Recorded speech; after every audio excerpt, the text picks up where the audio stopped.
Meantime, President Biden scolding reporters after calling Trump a threat. Watch.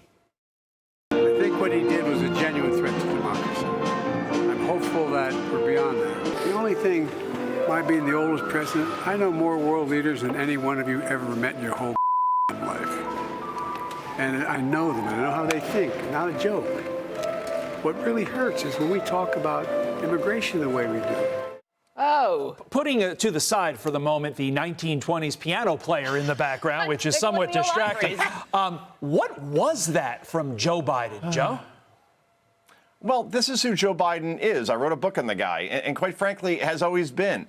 He's an arrogant know-it-all who doesn't know much about anything, who has failed upwards his entire life. This is the same Joe Biden who wandered off during a group photo with all those world leaders that he allegedly knows so well during the G7 in Italy, right before that debate where his brain turned to applesauce in Atlanta against Donald Trump in June, way back when, that ended his political career and his presidency. And he never did, by the way, a year-end press conference. So the fact that he's lecturing reporters while being such a coward and can't take questions from them says everything you need to know about this presidency and this person, Todd, Carly. Well, he also just handed out the Medal of Freedom to several civilian recipients, including Hillary Clinton and George Soros. You've got a great Fox News op-ed where you write, the Oprahization of handing out medals. You get a medal, you get a medal. To Clinton and Soros comes not long after Biden gave a blanket pardon to his son, Hunter, after repeatedly promising not to do so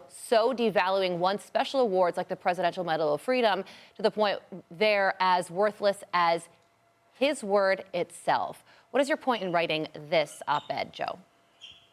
Because it's so infuriating, Carly. I mean, you know, if you live in New York City and you take the subway, and we talked about this in the Big Weekend show over the weekend at length, the fact that Joe Biden, on his way out the door, gave the Presidential Medal of Freedom to an election denier like Hillary Clinton, and especially to one of the worst people on the planet in George Soros, is a slap in the face to people who simply want district attorneys to do their jobs. District attorneys like Alvin Bragg. Look at Jamar Banks in New York City. This guy has been arrested 87 times, yet this George Soros-backed DA, Alvin Bragg, puts him back out on the street, and just 2 days ago, he stabbed 2 people on the subway, including one in the back. Yet Biden awards a monster like George Soros a medal like this. That medal is now worthless. 14 days until Donald Trump comes into office, and quite frankly, for many with common sense and just want to be safe, that day cannot come quickly enough, guys. It really does encapsulate the essence of the last 4 years of the Biden administration